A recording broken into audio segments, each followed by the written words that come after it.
Friends, welcome to దారా English communication. ఈరోజు మనం ఈ యొక్క టాపిక్లో డిస్ట్రిబ్యూటివ్ ప్రొనౌన్ గురించి మనం డిస్కషన్ అనేది చేద్దాం. సో డిస్ట్రిబ్యూటివ్ ప్రొనౌన్ అంటే మనకు కొన్నిసార్లు కొన్ని కన్ఫ్యూజన్స్ వస్తూ ఉంటాయి. అసలు ఈ డిస్ట్రిబ్యూటివ్ ప్రొనౌన్స్ అంటే వేటిని మనం కన్సిడర్ చేస్తాం. సో ఇక్కడ అవి ఏంటంటే, ఫర్ ఎగ్జాంపుల్ ఇక్కడ చూస్తే each, either,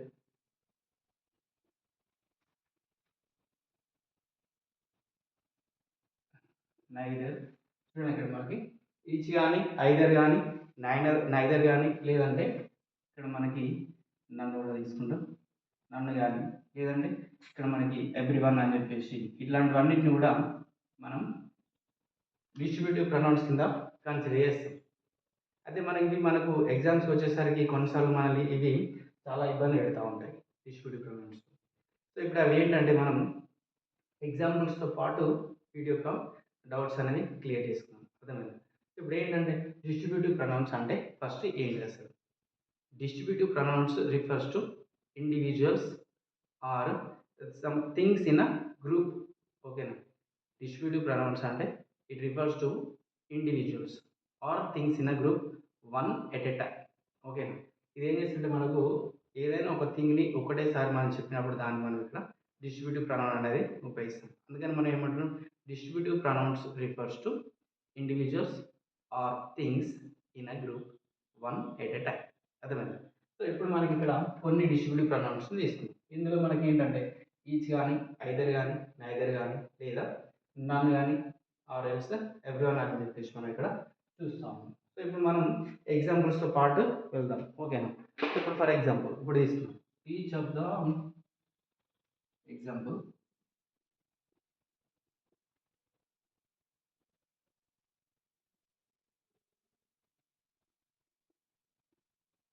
each of the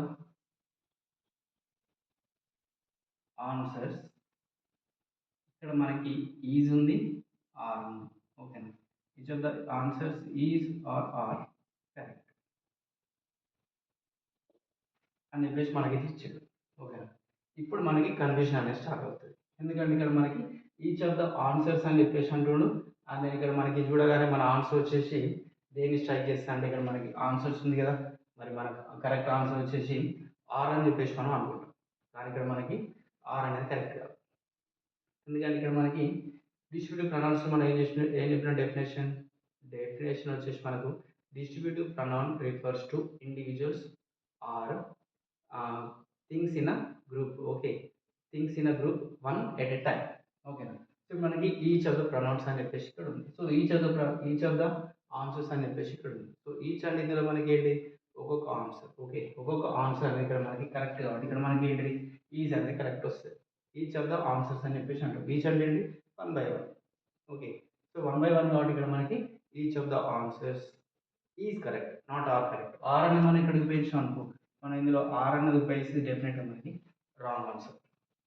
each of the answers are, మన ఆన్సర్ వచ్చేసి మనం 90% మన మైండ్ ఎక్కడ స్ట్రైక్ చేస్తా అంటే ఆర్ అని స్ట్రైక్ చేస్తుంది. కానీ ఇక్కడ ఆర్ అని మనకి కరెక్ట్ కాదు. ఓకే, ఎందుకంటే ఇది మనకి ఒకటే థింగ్ని రిఫర్ చేస్తూ ఉంటుంది. సో అందుకని ఇక్కడ మనకి each of the answers is correct. Okay, each of the answers is correct. So next మనకి ఇక్కడ ఐదర్ అని చెప్పేసి ఇక్కడ ఉంది. సో ఇప్పుడు మనకి ఐదర్ అని చెప్పేసి ఉంది కాబట్టి సో ఐదర్లో మనం ఇంకొక ఎగ్జాంపుల్ అనేది తీసుకున్నాం. సో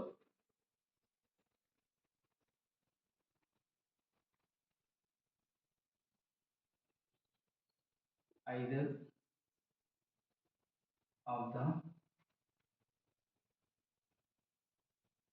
స్టూడెంట్స్, ఇక్కడ మనకి హ్యావ్ ఉంది, హ్యాజ్ ఉంది, has gone.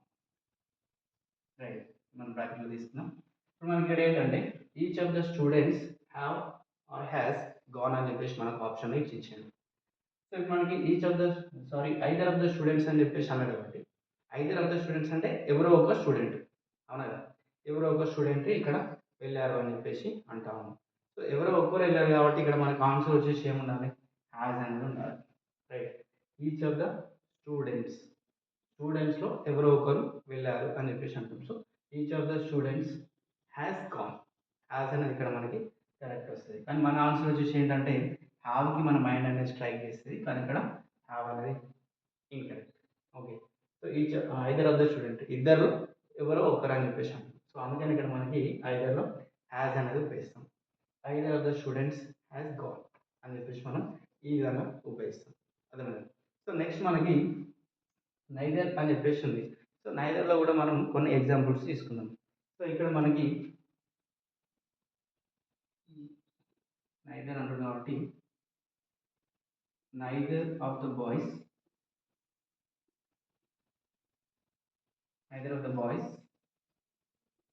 Are on is clever అని చెప్పేసి ఇచ్చాడు. క్వశ్చన్ మనకు ఈ విధంగా ఇచ్చింది. Neither of the boys are is clever, neither of the boys is clever or neither of the boys are clever. ఇప్పుడు మనం కరెక్ట్ ఆన్సర్ అనేది ఇక్కడ సెలెక్ట్ చేయాలి. ఇప్పుడు మనకి నైదర్ ఆఫ్ ద బాయ్స్ అని చెప్పేసి అన్నాడు. ఇప్పుడు మనకి నైదర్ అంటే ఏంటి? నైదర్ అంటే ఎవరు లేరు అని కదా. నైదర్ అంటే ఎవరు లేరు అసలు. నైదర్ అంటే అక్కడ బాయ్స్ ఇద్దరు ఎవరు లేరు. సో ఎవరు లేరు కాబట్టి అక్కడ మనకు ఆన్సర్ ఏం కావాలి? ఈజ్ అనేది మనకు కరెక్ట్ వస్తుంది. ఈజ్ అనేది వచ్చేసి మనకి ఇక్కడ కరెక్ట్ ఆన్సర్ అనేది వస్తుంది. ఇక్కడ మనం ఏం చేస్తామంటే నైదర్ ఆఫ్ ద బాయ్స్ అనేది ఇక్కడ మనకి బాయ్స్ అనేది వచ్చింది కదా, మన ఆన్సర్ వచ్చేసి ఆర్ అని చెప్పేసి అనుకుంటాం, కానీ ఇక్కడ ఆర్ అనేది okay. So neither of the boys ఇక్కడ మనకి ఇక్కడ చూసుకోవాలి. నైదర్ అంటే ఎవరు, బాయ్స్ అనేవారు ఎవరు లేరు, ఎవరు బాయ్స్ అనేవాళ్ళు ఎవరు లేరు అని చెప్పేసి అంటున్నాం. సో అందుకే ఇక్కడ మనకి neither of the boys is clever అని చెప్పేసి ఆన్సర్ మనకి ఇప్పుడు వచ్చేసి ఈజ్ అనేది కరెక్ట్. ఓకే. ఇప్పుడు మీకు అర్థమైంది అనుకుంటా. ఎందుకంటే ఇక్కడ మనకి ఈచ్లో తీసుకున్నప్పుడు ఏం చేసినాం? ఈజ్ అనేది ఉపయోగించాం. ఐదర్లో తీసుకున్నప్పుడు మనం ఇక్కడ యాజ్ అని ఉపయోగించాం. నెక్స్ట్ నైదర్లో తీసుకున్నప్పుడు మనం ఈజ్ అని ఉపయోగించాం.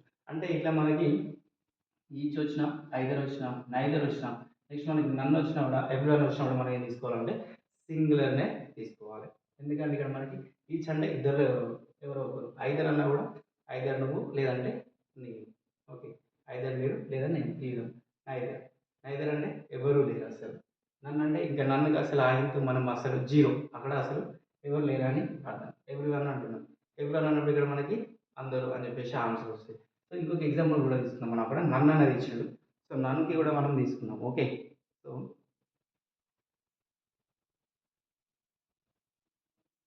నన్ ఆఫ్ ద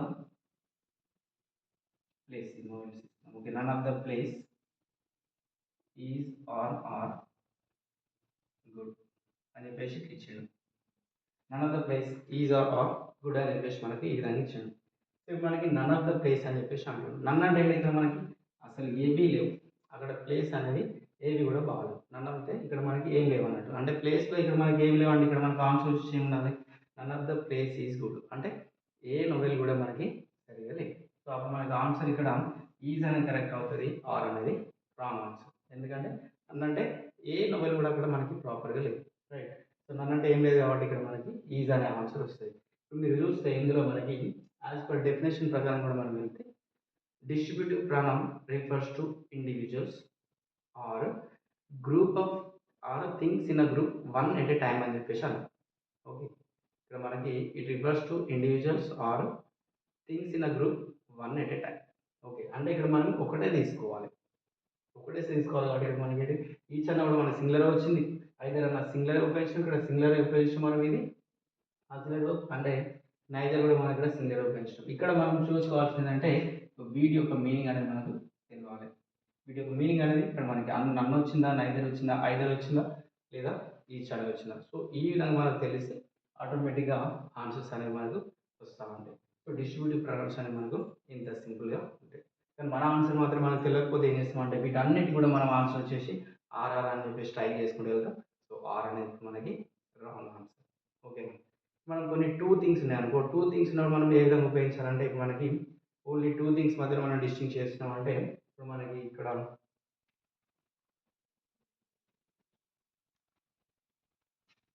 టూ థింగ్స్ని రిఫర్ చేసేటప్పుడు మనం నైదర్ ఉపయోగిస్తాం, అట్లనే ఐదర్ అనేది కూడా ఉపయోగిస్తాం, ఇంకోటి వచ్చేసి బోత్ అనేది ఉపయోగిస్తాం.